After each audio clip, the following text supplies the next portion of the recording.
I am awakening. I am awakening. I am awakening to life. Yes, I am now. I am awakening. I am awakening. I am awakening to life. One life in which to make a difference. One day where I can make my start. One love to share with all the planet. One chance to follow my heart. Because why? I am awakening. I am awakening.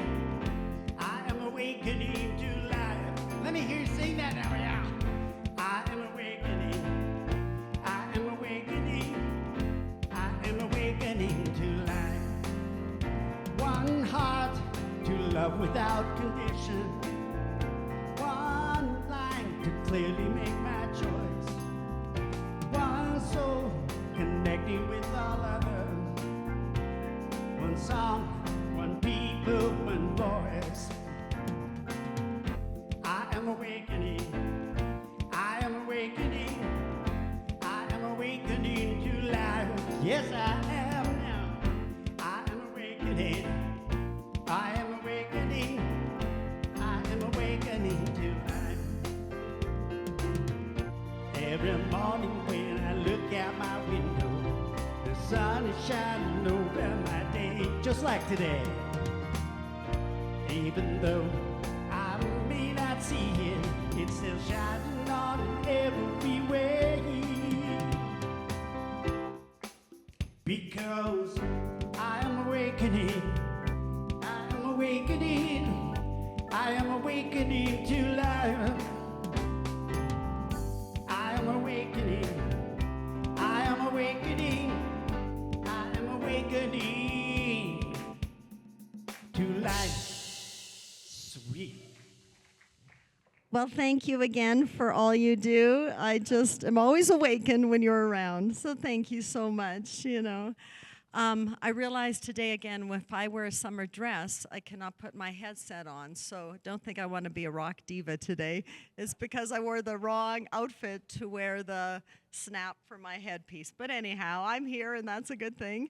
So my name, as you all know, is Reverend Lanna Cairns. I'm the Community Spiritual Director here.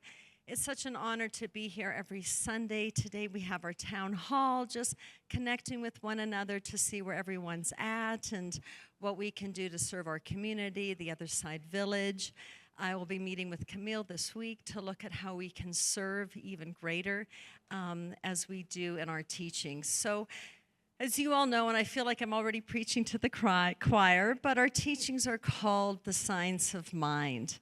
And our religion is called religious science, but it's really New Thought, that we belong to a New Thought community, which unites unity, all the various groups in our teachings. So we believe that we're, as metaphysicians, that there's one power, one presence, one energy, and it goes through everything in life. So as metaphysicians, we really look at what reality really is behind the experience. So we reflect, we teach, we go out into the world, we do service work, but we do a lot here, and I know it's growing and growing as we talk about these beautiful principles. So our founder, Dr. Ernest Holmes, there's so many great teachers here that talked about that this one power, one presence exists within everyone and in everything. So it is always available to us. And as we just become still and get knowing that understanding, our lives begin to flow with such ease and grace and joy. So this is what we do. So we come here on Sundays to remember who we are, to awaken to this truth. Our lovely Carol Harris has blessed every seat here. I don't know what that, okay, that's something going on here. We have a prayer box that we don't only just pray on for that day, that week, but we think about you in our hearts all the time. So we have so much information on our desk, what we're up to. We have a big concert. I'll give more announcements about that later, but there's a lot of good that's happening here, and I'm so blessed that you're here with us today, so thank you. So this is our time where we say our mission and vision together. So if we can pull that up and repeat after me. To create an expansive community of love, of healing, and connection through compassionate spirituality to better ourselves and serve the world. And our vision is to awaken and empower the sacred self within all to uplift humanity. So somebody emailed me this week, a member here, and they were saying, I like that you focus on ourselves and the world. We believe that we change the world by changing ourselves. So we always want to go back to spiritual principle of love, of oneness, of healing, of connection to better the world and to hold a vision of what's possible. So this is what we do here, and this is what we teach and do during the week. So this is a time of our service now where we just have something called Sacred Share. And the person that is here today, who I asked to do it, is her mother, Audrey Gum. And as many of you know, she is a Emeritus Practitioner. She just got out of the hospital, so she's resting. But I asked her lovely daughter, Kari, to share some words about her. And I just want to say, before Kari comes up, how amazing Audrey is.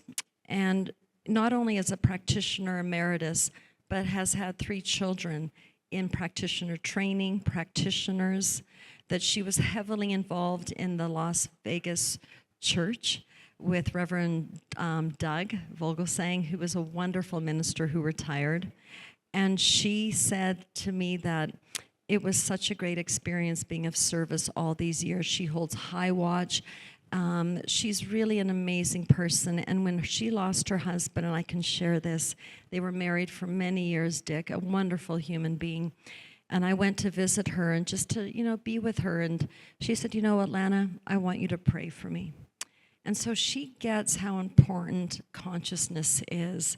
And she isn't only a practitioner emeritus, but she is such a heart and center for me in my life. So, and her daughters are dear friends of mine. So I'm going to have Kari come up to share about her mother.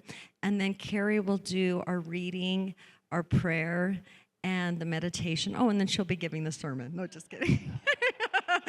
No, Kari's only going to do the first 2. I'll do the last. But I now call upon Kari Jolley to share about her mother and her spiritual journey and everything else. Thank you. Good morning. So this was kind of a last minute, and there's a lot that I can share about my mother. One of them being she, like Lanna said, she's an amazing woman. She is emeritus for 34 years. So that's a long time to be actively serving in any type of capacity. And this is one that she feels very called to do. So I took a few notes. I'm going to open this up just to make sure I don't forget anything about my mother. She's hardly to forget anybody that knows her.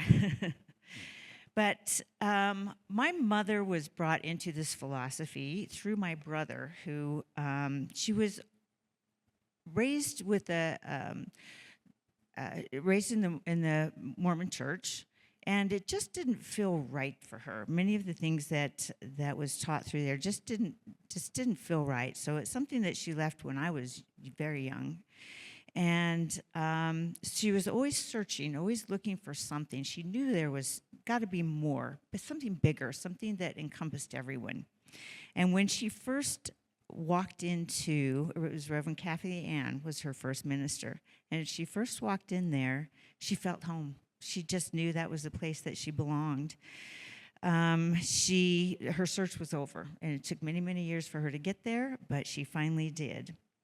And through that, during this time, she had struggles in her life, things that she wanted different. And some of them were financial, some of them were, there was just a lot of different struggles. So she took a class. She would start with classes. And her first class, when she started it, she had no money in the bank, didn't know where the money was going to come from. When she finished that class, she had $1,000 in her checking account. Nothing else in her life had changed except for what she was learning. So she continued taking classes and continued down that journey until she realized that it was something that was so much a part of her that she wanted to share. She became a practitioner. One of the things that she realized is that this philosophy doesn't just help in large things, finances, health, everything else. It's part of everyday life. And an experience, I remember this part with her. She was working for the airlines, and she decided she was getting a divorce, because that comes along sometimes when you're making these types of changes. You realize that you have to leave some things that aren't working in order to bring in the things that you really want. So she was going through a divorce, and she decided to join a running group with America, or it was Continental Airlines. That's who she worked for. So she gets up, she gets her running shoes on, she gets ready to go, and she takes off like crazy and barely makes it to the end of the street. She thought she was going to just pass out right there. She could not breathe. Her legs wouldn't work anymore. She could not move. So she slowly makes it back to the house, and she realized that even in something that simple, working the steps, the philosophy, the knowing, the listening to what is being said inside of you, the little, you got this, you can do this, take it, at a different pace, but you'll get there. And even applying this philosophy to something as simple as that got her to a place where she wasn't just in a running group. She was running 5Ks around the world. She went to Ireland and ran in the Dublin 5K. She did one at Atlanta before the Olympics. She, just by applying this philosophy to something as simple as running, helped get her to a place she didn't even dream about going. She also, through that time, she already knew him, but went through her divorce, she met the second love of her life, which was Dick, who Lanna just recently spoke about.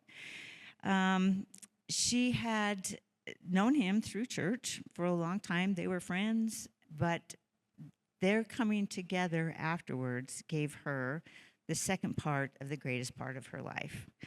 And they lived that philosophy together. They lived it in what they did, how they approached life, how they approached relationships, and took them around the world. My mother didn't just live that philosophy, she also helped teach it. She taught many classes through the Las Vegas church. She taught classes here in Salt Lake, and changed many people's lives. Or she didn't change their lives, she taught them how to bring that experience into their lives. And 3 of those people went on to be ministers.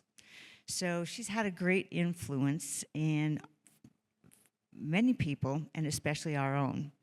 My sister, my brother were all practitioners. I, kicking and screaming, came into this philosophy and have experienced beautiful things, and will always keep it as part of my life.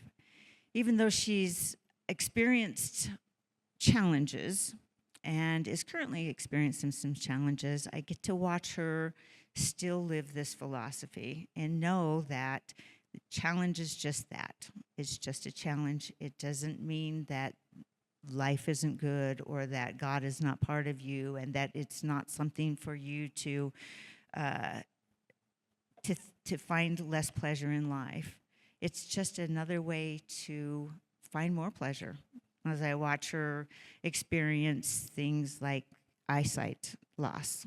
Her vision is pretty minimal now, but instead of giving up, she's learned new things. She's learned how to knit and crochet a different way and is still making blankets for babies and everything else. She's just learning to experience life wholly and completely, even when things change within her own body, as it does for all of us. And so being able to watch that and experience and learn from that is beautiful for me. It's beautiful for many people that have that. And just like this morning, she just got up, did her prayers, lived her life, and is just happy. She's happy because she knows that this philosophy is has worked in her life and given her an experience that she never dreamed of having. She never thought she was going to travel the world. That wasn't her goal, but that's where Spirit led her, and she enjoyed every minute of it. So it's been something that she still actively works, actively enjoys, and brings so much joy to all of us in participating and watching her do it. Thank you. So my reading today, which I found before I knew that I was going to be talking about someone that I love and respect so much, it's from Ernest Holmes' A New Design for Living. And it is on the need to love. So where else may we find examples of the need and necessity of love? Children, normal and healthy at birth, who by circumstances are relegated to an orphan's home where love is lacking, soon become emaciated and sickly. The death toll is heavy. There is a lack of expression of love that cannot even be consciously appreciated. No fault on the part of those whose responsibility it is to take care of these babies, but time and the press of duties in the institution may not permit the full expression of love that is needed. Kittens? Yes, they respond too. Any kitten that is petted and loved is said to grow faster and happier. What about the person with a green thumb? The answer is probably very simple. He loves the plants he is working with. Luther Burbank did. He loved the plants and talked to them, how they grew and produced for him, and from this time on, man will continue to benefit from his expression of love for his plants. It would be difficult, if not impossible, to find any situation, condition, or relationship which does not react to the creative and healing power of love in the mind of man.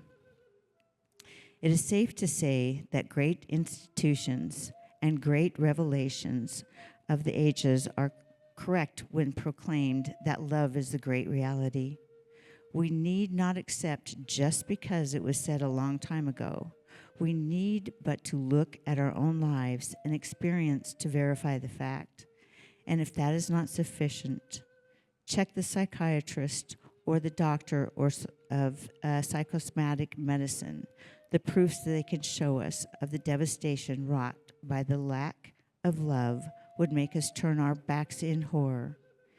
Although nothing tremendous may have happened to us as a result of our lack of love for our things, our little dislikes and hates are in the same way slowly, surely depriving us of the good we may now have, and the same time are barring us from having more good become part of our experience.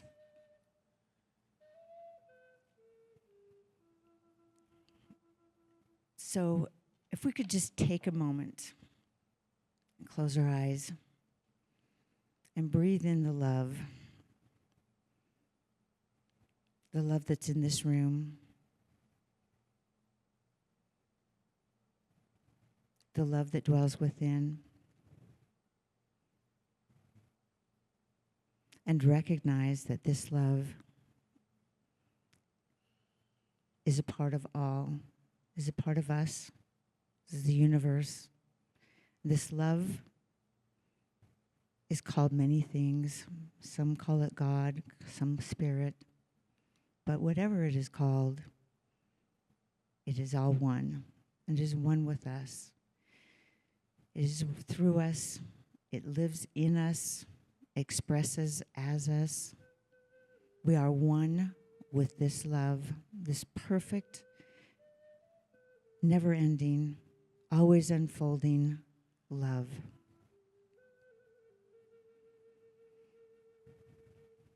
as I know this is part of who we are, it is part of me, it is part of all. It is the one thing that brings us together.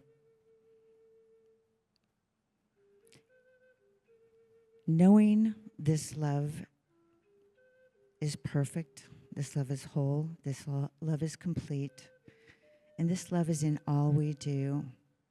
And this love expresses through me, as me, and it goes into the world and creates more love and expresses more love, and to tell the world is filled with love.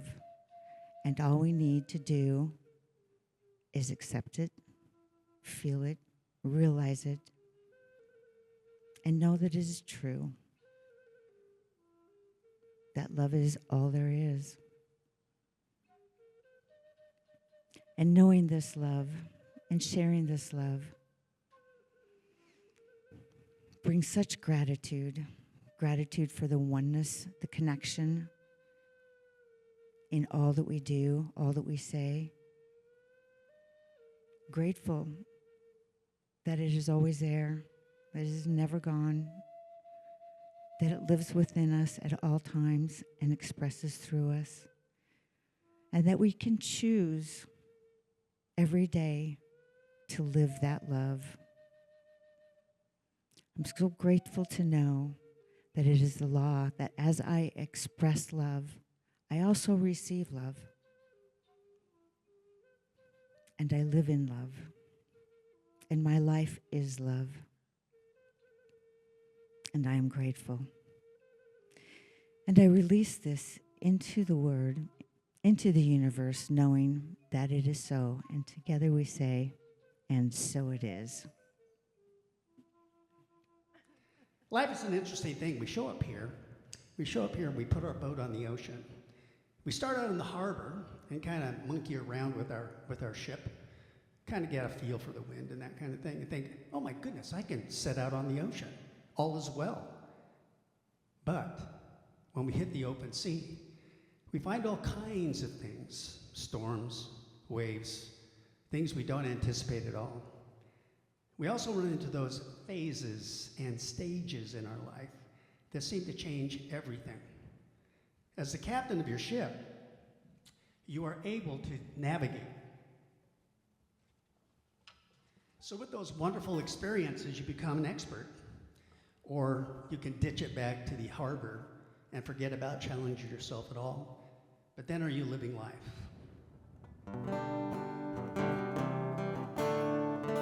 This is a little song called Phases and Stages, and you are the captain of your ship.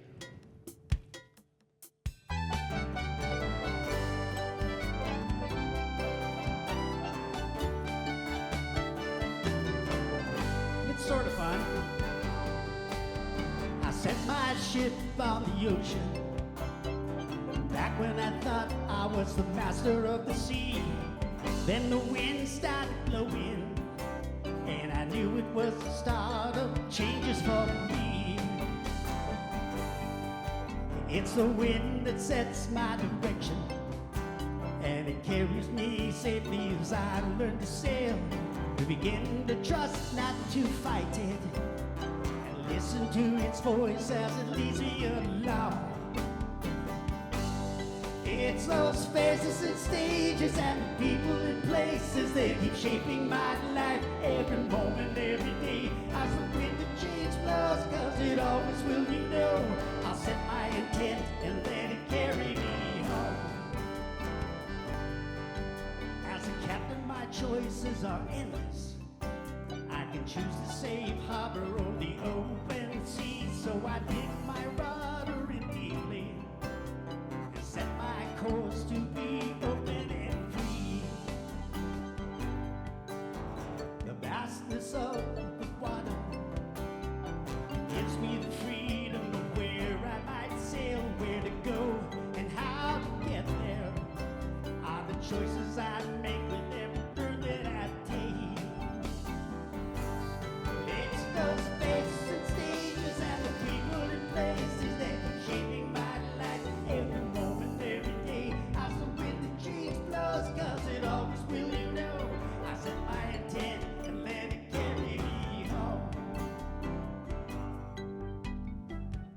let the wind blow. Oh, let the wind blow. I'm not afraid to go. So just let the wind blow. Let it blow.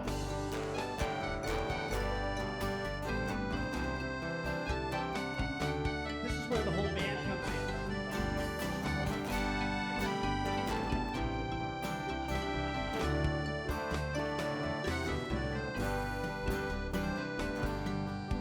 As I navigate through the ocean, I find I embrace all that's new to me, and life just seems to keep on calling to another adventure just to see when and me. It's those spaces and stages and people and places that keep shaping my life in every moment, every day. I swear when the change blows, 'cause it always will, you know. I'll set my intent and let it carry me home. I'll keep sailing along, 'cause I am never alone. I'll set my intent and let the wind take me home.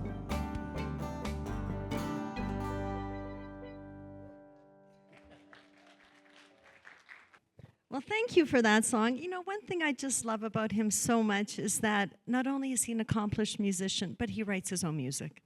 So he's a triple threat. He doesn't need no band. He doesn't need anybody. Mike, get on up here. We have a bass player, a singer, we have performers. But thank you so much for always sharing your beautiful heart with us. And Brian, to make sure our sound is good. Joanne, to make sure this is good. Carrie, I'm so grateful for this beautiful community who just shows up and delivers it all every day, or every Sunday at least.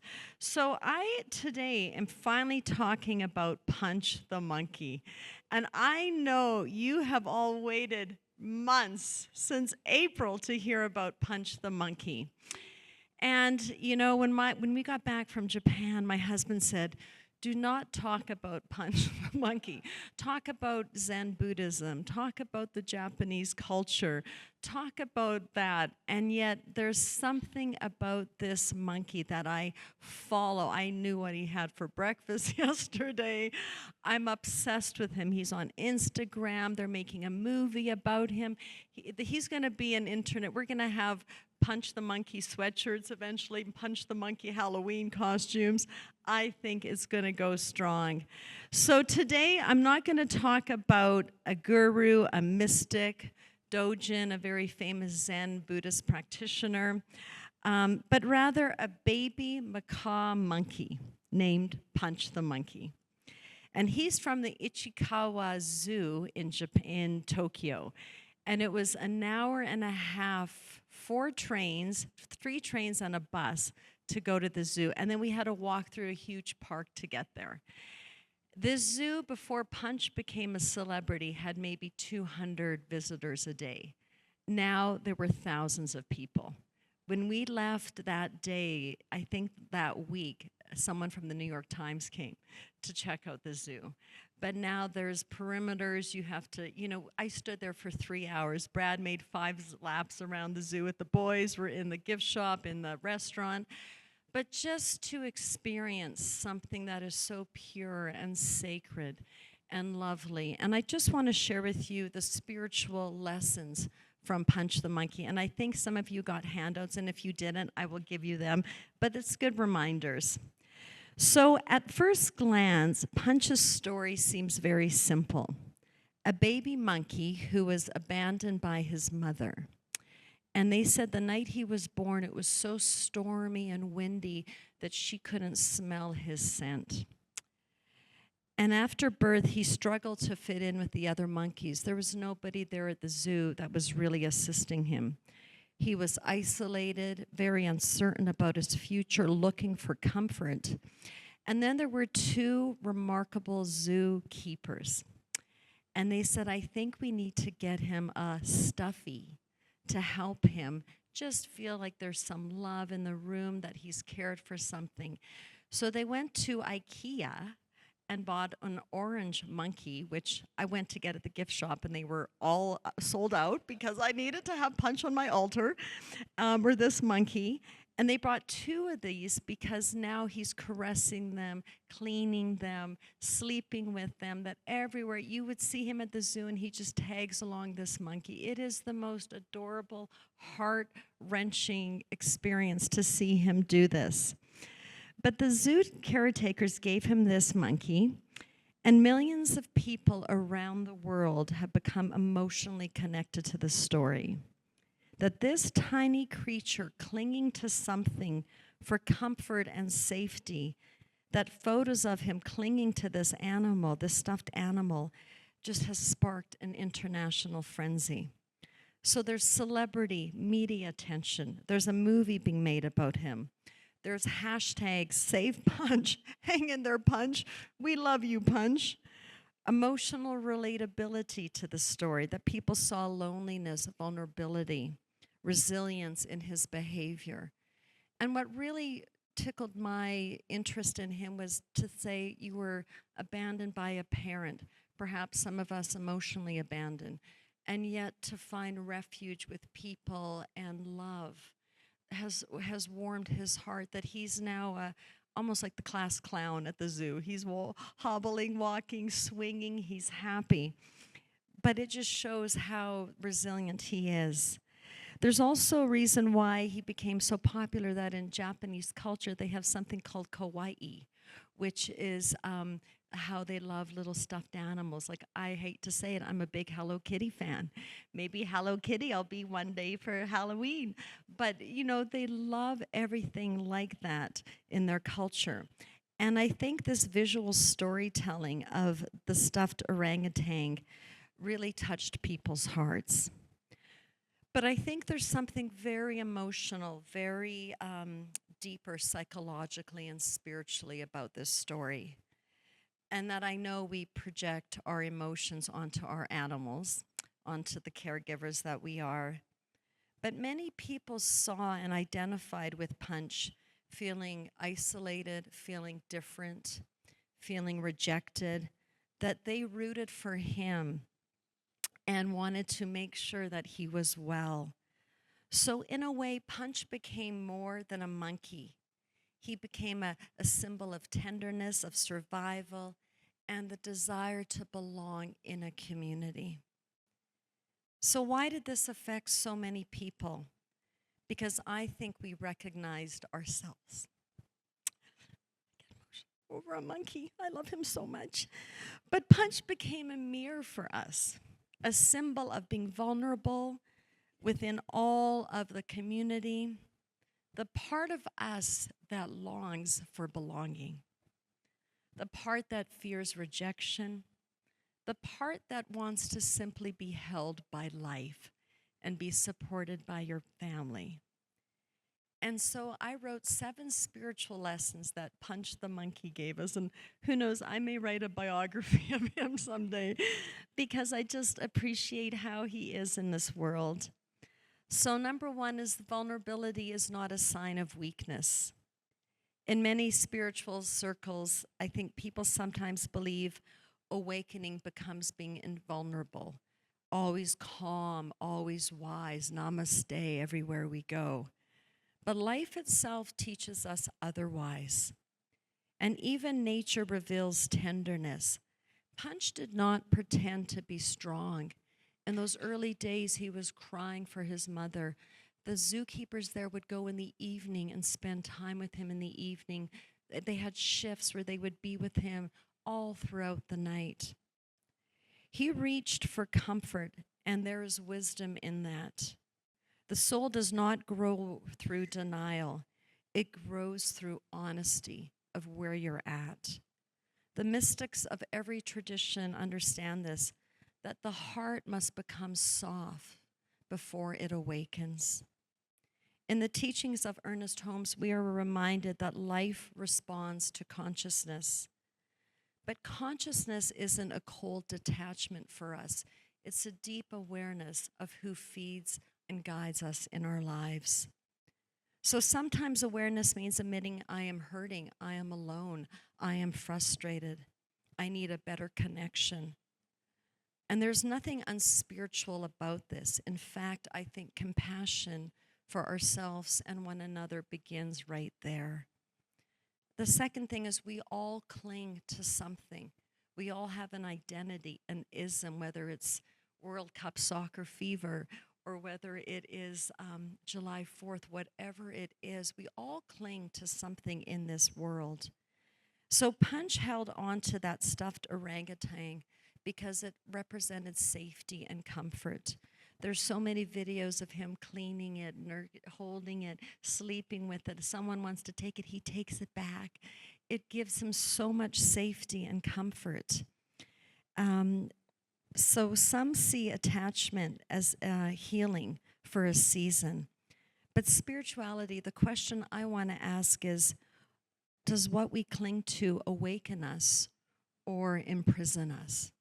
So what do we cling to in life that opens us up to the greater truth, or does it imprison us into old ways of being?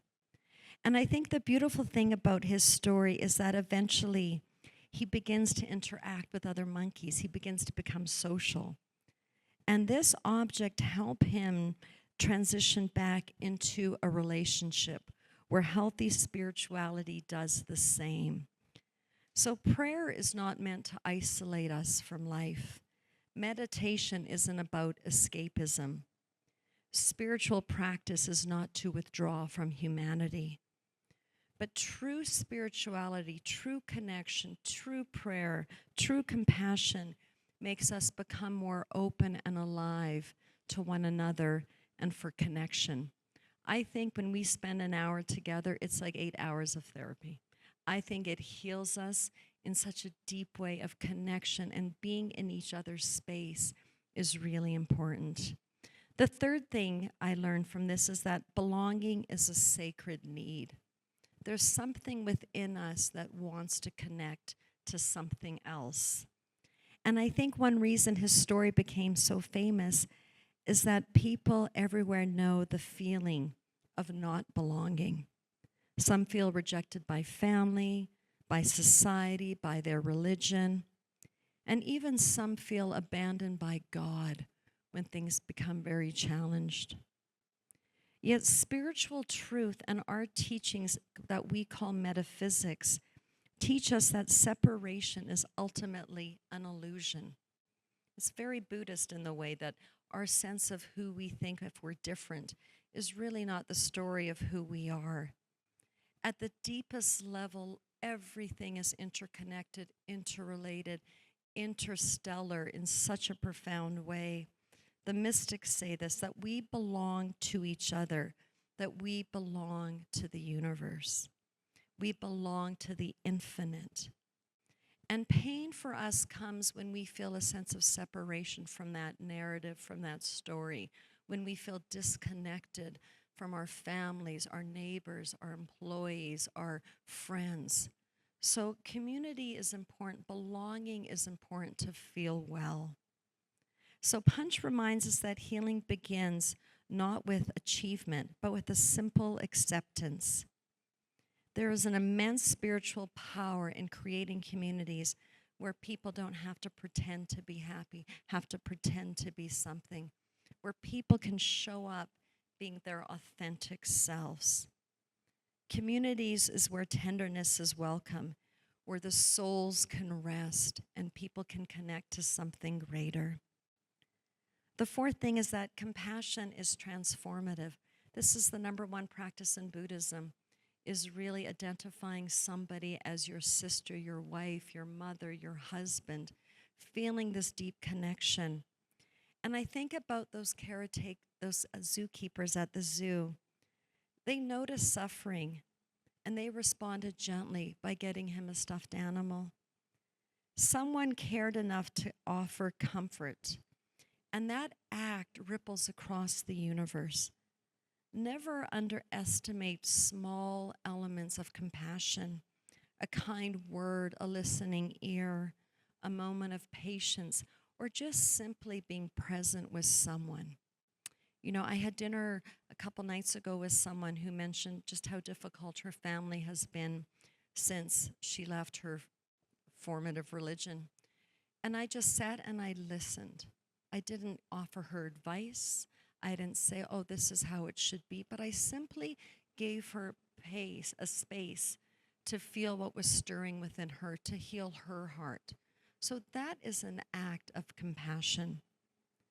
Sometimes spiritual people, we often mistake that everything has to be grand. But compassion changes consciousness. One loving act can save a life. One moment of understanding can restore hope to one another. And the universe itself may move through us most powerfully in the simple tenderness. I know sometimes when I just look at my dog's eyes, how much I just love her. I love her. Even my big dog, my golden retriever, I like him, but I like my little girl even more. I hate to say it, because she's such a sweetheart. Then even when we're developing our website for our center, we're not going to have just obituaries for people, but for our animals, because they're become such a part of our lives, who we are. The fifth thing is healing happens gradually. So Punch did not transform overnight and skip down the swings of his confinement there. Healing doesn't really work that way. Spiritual growth is often slow, organic. It's not linear. We come back, we move forward, we go left, we go right, but we're always in that conversation of greater growth. And sometimes we expect enlightenment to immediately erase every wound. But even awakened people continually unfold. And this is what our founder, Dr. Ernest Holmes, talks about, the spiral evolution of consciousness, where we're always growing, always creating. We're never at a standstill ever in our spiritual journey. We're alive. We're an organic organism that's always inquiring, always investigating into this journey. Nature does not rush. Right? A tree grows quietly. A sunrise arrives gradually. Even the soul blooms in stages. So I encourage you to be patient with your becoming. Some people are harsh or judgmental because they should be there or could be there, feel that more. I say let it all go. And sometimes progress is simply having another day of figuring it out. So to be gentle with yourself in this journey. The sixth thing is the world is hungry for tenderness. I say, why do people love this story so much? Why has it been so captivating for people? And mark my words, you'll go onto Instagram after this sermon and you'll go check out Punch the Monkey. And why do millions of people respond to him? Because I think the world is exhausted by harshness, by hardness. I was so affirmed by living and life, being at the zoo, seeing all these people from all around the world coming to see Punch. Because Punch represented the tenderness, the lovingness, the kindness that people really are embodied with now in this world and want more of that. I think suddenly we saw an innocence to life. This small creature searching for comfort, and something inside our very own humanity softened because of that.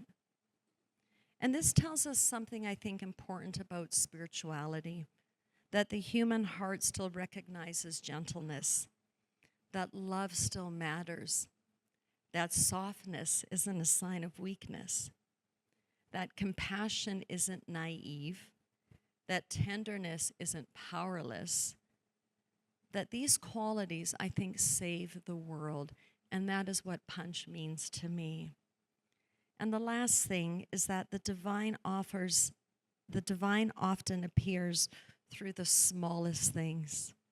I was telling Carol last week, I was weeding my garden, and I was just moving some scrub oak, and I saw the tiniest bird nest, as big as like a walnut, with 3 little birds in it. And I didn't notice it until I saw their little mouths open up.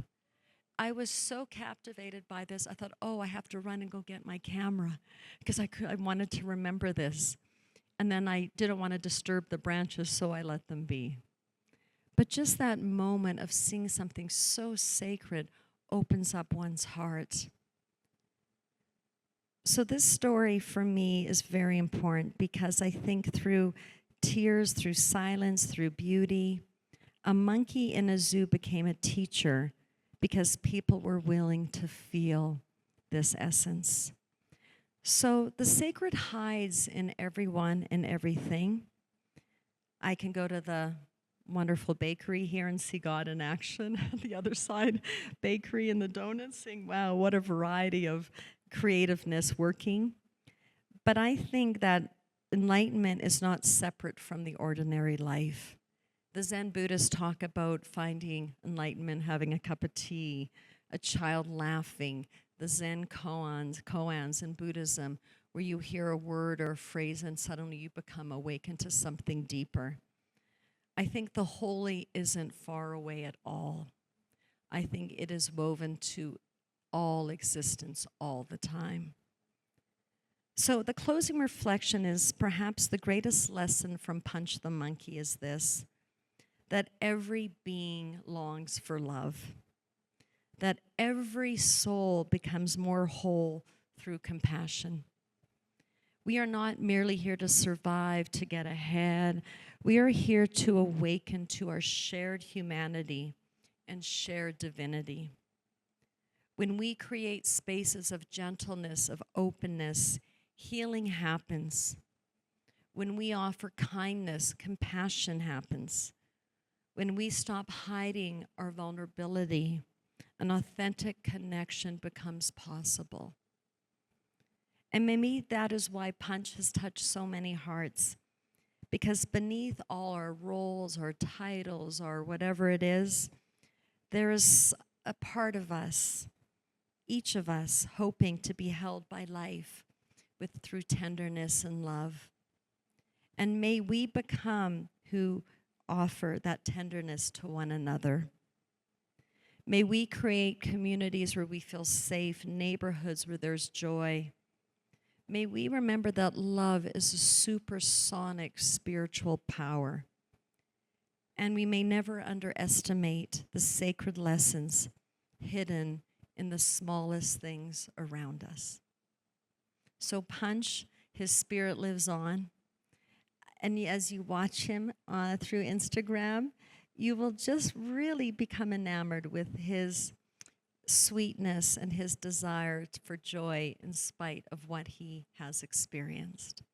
So I'd like to close this by just giving a prayer for all the animals in the world and all the animals that have left our lives too. So we just come into this consciousness, into this openness, feeling such deep gratitude for these stories in our lives that connect us to something deeper within. We know is always alive and active and powerful, that it exists within each and every one of us, available to us as we turn within. So I am grateful for this day, grateful for this time, as I recognize that there is just one life, one power, one essence, one Dharma, one way, the Tao, one omnipresent, omniscient life form through all of it. That there is a master plan going on using us for this greater expression. So I know as I recognize this, I am unified with this. That I know all life forms are unified with this. That everyone here and beyond in our planet are aligned with this. And I know all our lovely animals that we are soul caretakers for, that we are guardians of, in zoos, wherever they are, wherever they roam, that they are nurtured and loved and respected. So I realize in this moment that that one life of love and compassion is moving through all life forms. And I claim and know the good for all. I claim and know the well-beingness, the safety, the joy, the goodness that exists within all of creation, in harmony, in deep connection, in deep support and love. As we simply turn within to feel that, we impress upon that in our consciousness into the mind of God, the highest and best for all life. So I know this prayer is being answered in a way that serves the greater good, that animals are protected and loved and cared for, and are such a reflection of who we are in this world. So I'm grateful I know this. I'm thankful for the good that God shows up as God in my life. I'm thankful for friendship, for living in a country where I feel safe. I'm thankful for so much, for these teachings, for so much that is unfolding within our community. I'm just thankful knowing that as I say this word, that I say these words, this prayer, it simply is moving forth to the greater good for all, because that is how God works. So I'm thankful for this. I'm thankful for this beautiful moment. I simply let it be. And together with one heartbeat, we simply say, and so it is. Namaste.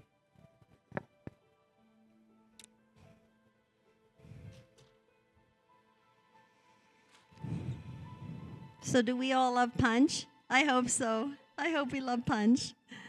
So this is the time of our offering, and this is the time I have a joke for everybody. So here we go. Not my forte, just like music isn't. So Ann Landers had an interesting letter in her column, and it was from a girl who was writing about her uncle and aunt. And she said, my uncle was the tightest man I'd ever known. All his life, every time he got paid, he took $20 out of his paycheck and put it under the mattress. Then he got sick and he was about to die. And as he was dying, he said to his wife, I want you to promise me one thing. Promise what? She asked. I want you to promise that when I'm dead, you'll take all the money from out of my mattress and put it in the casket so I can take it with me to heaven. The girl's letter went on with a story, and she said, he died, and his wife kept her promise. She went in and got all the money that day he died out in the mattress and went to the bank and deposited it. And then she wrote out a check and put it in the casket. That's my kind of lady, I gotta tell you, thinking. So we have our text to give here. We have it in the back. We also have a box. So whatever you feel comfortable giving, thank you so much. So I just want to tell you that there's lots of announcements coming. We meet at 9:30 every week for meditation. And the last Sunday of the month, our lovely Donna and her wife Cindy perform Diksha.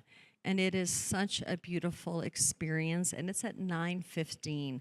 So if you want to come for the Diksha blessing, it is lovely.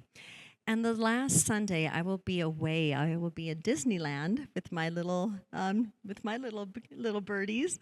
But we have a wonderful guest speaker, and her name is Dr. Laura Paquin. I taught her many years ago in another incarnation, and she's a doctor of radiology and a professor of radiology. And she's going to talk about whole brain healing. So this will be the last Sunday of the month. So it's going to be wonderful with Diksha and her. It'll be great. Today, after our service, we have our town hall, which is the second Sunday of the month, where we just gather and connect and share ideas, share whatever we need to do. But it's just nice for us to be together. And also, don't forget that this Thursday at lovely Carol Harris's home, we need an actual name for her home, like the party house or the concert venue. Something Carol needs to come up with. We need to make a sign for her beautiful home. But we have a wonderful guest musician from Florida who's traveling all over through the country, Bob Seema, and he will be performing. We're going to have snacks 6:30, and it'll be done by 9. So it's $25 or maybe 30 or 50 a couple. So please invite your friends. There's posters in the back to show, to send those away. We also have membership forms in the back. So we're growing our membership, our database, and our lovely Cindy Jacobson is I don't know, office administrator. We don't have an office, but in outer space land. But she's gathering all of that and putting that in order for us so we can just acknowledge you and just get to know each other better, even though I know everybody, it seems. Also, I'm asking everyone to bring old books.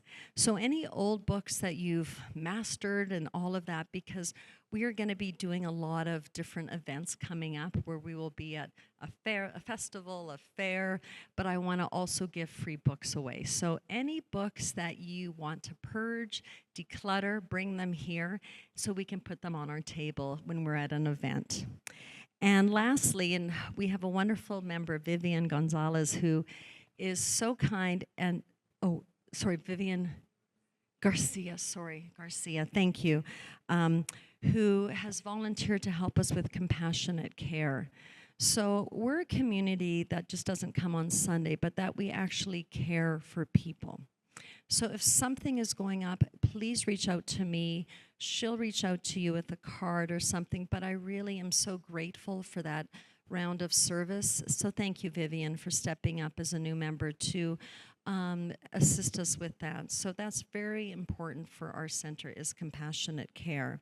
So those are all the announcements. A lot's going on, but please stay after service for our impromptu town hall, and we will spend some more time together. So thank you so much for being here today. And Gary, take it away. Thank you. Let's dance and sing. Let's dance and sing. Everybody holding hands in the circle ring. We will always have each other for the joy that it will bring. Everybody now, let's dance and sing. Easy enough, right? By the time you sing that like 3 or 4 times, you'll have it down for the rest of your whole life, and you'll sleep at night with the song going through your head. I'm trying to create some kind of, what do they call that, a brain worm that hangs out and you can't let it go. Excellent. It clips along pretty good, so are you ready? Oh, come on, are you really ready? I hope I am. All right. Ladies and gentlemen, we're off and going. So many buttons, so little time. We are not lonely wanderers on this planet we call home. It never was the chance that we should do it all alone. We've been given what we need to make this trek that we take. All we have is love or fear in the choices that we make. That's why we have each other for the joy that it will bring. And now the message here is dance and sing. Here we go. Let's dance and sing. Let's dance and sing. Everybody holding hands in the circle ring. We will always have each other for the joy that it will bring. Everybody now, let's dance and sing. We got the colors of the sunset, we come all of them at once. They merge in perfect harmony, that's no coincidence. We were put here all together in this most wonderful place, so we can help each other face to face. It's your turn. Let's dance and sing. Let's dance and sing. Everybody holding hands in the circle ring. We will always have each other for the joy that it will bring. Everybody now, let's dance and sing. Chorus is a bridge. Everyone can lift their wings. Enjoy and love in everything. Just remember who you are. You are a shining star. So everybody now, let's dance and sing. We will always be what we hope to be, and nothing that nobody can take that away from me. There are some that may try it, but don't you be mistaken. That will never happen if it's a choice that you are making. No, let's dance and sing. Let's dance and sing. Everybody holding hands in the circle ring. We will always have each other for the joy that it will bring. Everybody now, everybody dancing. Everybody now, let's dance and sing. There we go. Hope you have fun with that. Hope that brought a little joy.